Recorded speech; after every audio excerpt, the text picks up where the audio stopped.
Good morning, students. Today I start the passive voice in some special case.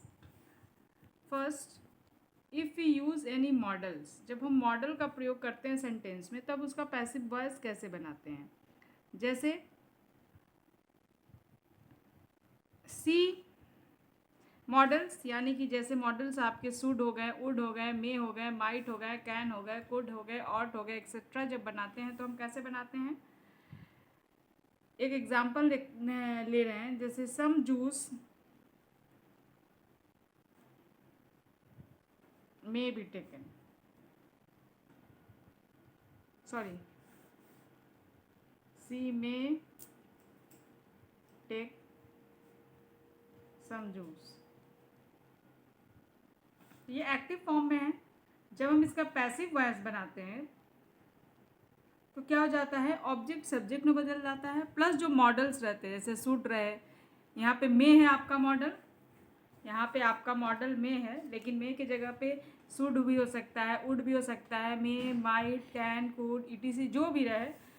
उसके बाद आप लगाते हैं बी, फिर आप लगाते हैं third form of the verb, फिर लगाते हैं बाई, फिर सब्जेक्ट को ऑब्जेक्ट में बदल देते हैं. ये आपका रहता है स्ट्रक्चर कि ऑब्जेक्ट जो है आपका सब्जेक्ट में बदला, प्लस जो मॉडल हुआ, जो भी मॉडल आप यहाँ पे यूज़ कर रहे हैं, जैसे हम ये यूज़ कर रहे हैं, फिर आपका बी रहता है, फिर third form of the verb, फिर बाई, फिर आपका जो सब्जेक्ट है वो ऑब्जेक्ट में बदलता है. ऑब्जेक्ट सब्जेक्ट में बदलेगा तो यहाँ पे क्या हो जाएगा, सम जूस. फिर मॉडल आपका क्या है, मे हो जाएगा, फिर बी हो जाएगा, फिर third form of the verb taken हो जाएगा, फिर आपका बाई हो जाएगा, फिर सब्जेक्ट ऑब्जेक्ट में बदलेगा यानी कि हर हो जाएगा. यानी कोई भी मॉडल्स यहाँ रहेगा, सी सूड, तो आप यहाँ पे क्या लगाएंगे, बी और third form of the verb by, फिर सब्जेक्ट जो है वो ऑब्जेक्ट में चेंज हो जाएगा. नेक्स्ट आप देखेंगे कि पैसिव वॉइस में कुछ वर्ड्स होते हैं, जैसे सरप्राइज. मान लीजिए अगर सेंटेंस में ये रहे, सरप्राइज रहे, एस्टोनिश्ड रहे, डिसअपॉइंटेड रहे, डिस्ट्रेस्ड रहे, डिसप्लीज्ड रहे या अलार्म्ड रहे, जब ये सारे वर्ड्स रहते हैं तब आप बाई जो लगाते हैं ना हम लास्ट में, तो बाई की जगह पे आप क्या यूज करेंगे, एट. और ये सारे वर्ड्स अगर टेंस के अकॉर्डिंग हम बनाएंगे, जिस टेंस में, जिस सेंटेंस के जिस टेंस में ये सारे वर्ड रहेंगे उस उसी टेंस के अकॉर्डिंग हम चेंज करेंगे, लेकिन आप बाई के स्थान पे क्या लगा देंगे, एट लगा देंगे. जैसे मान लीजिए हिज सक्सेस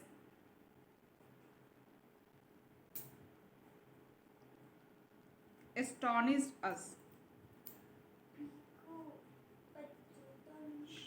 तो अब देखिए हिज सक्सेस एस्टोनिश्ड अस, तो ये कौन सा टेंस है, ये आपका एस्टोनिश्ड, यानी ये सब्जेक्ट है, second form of the verb है. Second form of the verb आपका किस टेंस में होता है, पास्ट इंडेफिनिट में होता है. पास्ट इंडेफिनिट में बनाते हैं जब हम पैसिव वॉइस, तो वाज वर्ब के लगाते हैं ना, ऑब्जेक्ट को सब्जेक्ट में बदलते हैं, फिर वाज वर्ब लगाते हैं. आप देखेंगे पास्ट इंडेफिनिट में तो यहाँ पे क्या हो जाएगा, वी, ऑब्जेक्ट को सब्जेक्ट में बदले, फिर वी के साथ वाज वर्ड लगाते हैं तो वर्ड लगेगा यहाँ वी वर्ड, फिर third form of the verb लगाते हैं वी वर्ड. ये तो है पास्ट इंडेफिनिट का टेंस, उसी के अकॉर्डिंग हम पैसिव इसका बना रहे हैं, पैसिव वॉइस. ये एक्टिव वॉइस में है, we were astonished, we were astonished at his success. ऐसे हम क्या लगाते हैं, बाई लगाते हैं. लेकिन जब ये सारे वर्ड्स हों, जैसे एस्टोनिश्ड हो, डिसअपॉइंटेड हो, सरप्राइज्ड हो, डिसप्लीज हो एंड अलार्म्ड हो, तो आप क्या लगाएंगे इन सारे वर्ड के साथ एट का प्रयोग करेंगे. यहाँ पे जो बाई करते थे ना, बाई सक्सेस, बाई करते थे, जैसे यहाँ पे बाई ना लगा के आप क्या लगाएंगे, एट लगाएंगे. उसी तरह एक और पॉइंट है कि अगर आपके पैसिव वॉइस में, सॉरी एक्टिव वॉइस में, अगर सेंटेंस में नॉन नो हो या ऑब्लाइज हो, तो जब आप उसका पैसिव वॉइस बनाएंगे तो उसमें टू लगाएंगे. जैसे बाई ना लगा क्या लगाएंगे, टू लगाएंगे. जैसे एब नो हो या ऑब्लाइज हो, ये किसी टेंस में भी हो, जैसे है ही विल ऑब्लाइज मी. अब ये कौन से टेंस का है, विल लगा, फ्यूचर इंडेफिनिट का है. फ्यूचर इंडेफिनिट का जब बनाते हैं तो ऑब्जेक्ट को सब्जेक्ट में बदल के शैल विल, फिर be third form of the verb, फिर बाई, फिर सब्जेक्ट को ऑब्जेक्ट में बदलते हैं। तो यहाँ पे ये हो जाएगा I will be third form of the verb obliged. By him ना लगा के आप क्या लगाएंगे, बाई लगाते हैं, लेकिन चूंकि नो और ऑब्लाइज कहीं हो तो हम क्या लगाते हैं, to him. I will be oblige to him लगाते हैं। फिर इस तरह से नेक्स्ट आपका है, यदि पैसिव वॉइस में आपका आपके सेंटेंस में एक्टिव वॉइस में अगर ये सारे वर्ड्स हों, जैसे pleased, satisfied, disgusted, charm, thrown, line, तो हम यूज़ करते हैं विथ। क्या यूज करते हैं, विथ यूज करते हैं। जैसे ही प्लीजेज मी, मान लीजिए सेंटेंस है, वह मुझे प्रसन्न रखता है, ही प्लीजेज मी। तो मान लीजिए प्लीजेज है तो ईएस लगा, यानी प्रेजेंट इंडेफिनिट का, प्रेजेंट इंडेफिनिट में क्या हो जाएगा, सब्जेक्ट ऑब्जेक्ट को सब्जेक्ट में बदलेंगे, यानी आई के साथ एम लगेगा प्रेजेंट इंडेफिनिट के पैसिव वॉइस में। चूंकि यहाँ प्लीजेस्ड है तो I am pleased. By generally हम लगाते हैं, लेकिन जब ये सारे वर्ड्स हों तो हम बाई ना लगा के क्या लगाएंगे, विथ लगाएंगे। तो I am pleased with. Clear. यदि पैसिव वॉइस में कंटेंट हो या इंटरेस्टेड हो, तब आप कौन सा वर्ड, तब आप क्या लगाते हैं, बाई की जगह पे इन का प्रयोग करते हैं। जैसे यहाँ पे मैंने लिखा है this book contains many beautiful things. अब कंटेन्स यानी कि आपका प्रेजेंट इंडेफिनिट का टेंस शो कर रहा है, तो क्या हो जाएगा, ऑब्जेक्ट को सब्जेक्ट में बदलें, यानी many beautiful things are, things है तो आर हो गया, वर्ब का थर्ड फॉर्म कंटेंट। तो यहाँ बाई ना लगा के क्या हम यूज़ करते हैं, इन दिस बॉक्स, यानी कि इसी सेंटेंस में कंटेंट या इंटरेस्टेड हो तो जब उसका हम पैसिव वॉइस बनाएंगे तो बाई ना लगा के क्या लगाएंगे, इन लगाएंगे। फिर यदि एक्टिव वॉइस में सब्जेक्ट आपका ऑब्जेक्ट आपका क्या हो, कोई वर्ब का ऑब्जेक्ट जो हो वो कोई क्लॉज हो, ये जैसे क्लॉज हो, तब हम क्या लगाते हैं, इट लगाते हैं। जैसे they say that the king is coming, उन्होंने कहा, वे कहते हैं कि राजा आ रहे हैं। तो राजा आ रहे हैं कि ये क्या है, एक अलग क्लॉज हो गया, अलग सेंटेंस हुआ, एक अलग क्लॉज हो गया। तो जब क्लॉज हो वर्ब के बाद क्या हो, जब कोई क्लॉज हो तो आप क्या लगाएंगे, इट इज। तो क्या यहाँ हो जाएगा, it is said that the king was, it is said कर देंगे, से की जगह सेड कर देंगे, that the king was coming. तो जैसे जब आपका एक्टिव वॉइस में वर्ब के बाद जो है ऑब्जेक्ट पोर्शन कोई क्लॉज होता है तो हम इट इज करके वहाँ पे पैसिव वॉइस उसका बनाते हैं।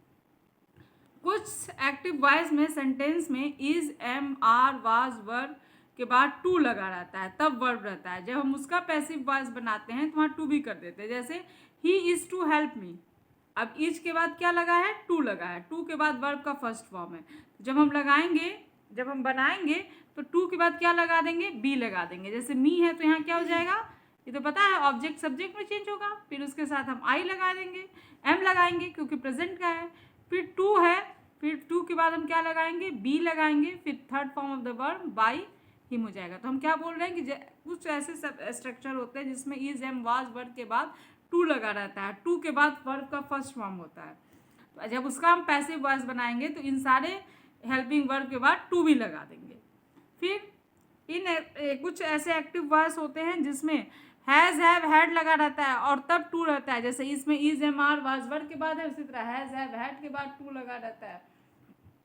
तो जब हम उसका पैसिव वॉइस बनाएंगे तो उसमें भी टू भी लगा दें। जैसे we have to guide him, तो ऑब्जेक्ट को सब्जेक्ट में बदल दिए ही, तो ही तो यहाँ होगा नहीं, ही के साथ हैव तो लगेगा नहीं, हैज़ लगेगा, ही हैज़, फिर टू ऐसे रहेगा, फिर बी लगा देंगे, टू बी गाइडेड बाई अस।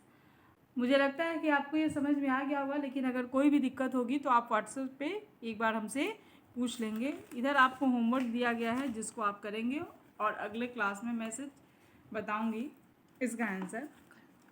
और जो होमवर्क मैंने कल दिया था उसको मैं रिवाइज कर रही हूँ। देखिए, do not make a noise, तो क्या हो जाएगा, let a noise not be made, obey the rules of road, you are advise to obey the rules of road, मैंने बताया था कि जब एडवाइज का सेंस होगा तो यू आर एडवाइज से भी बना सकते हैं। Give me a pen, please, please लग गया तो you are requested to give me pen. Please stand still, you are requested to stand still. Avoid the company of bad boys, ये भी एडवाइस हो कर रहा है, you are advise to avoid the company of bad boys. Do not kill the bird, let the bird not be killed. Please give me a book, you are requested to give him a book.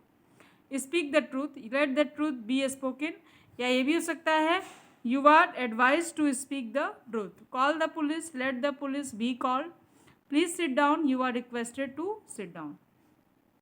From next class, I will start narration, direct or indirect speech. Okay.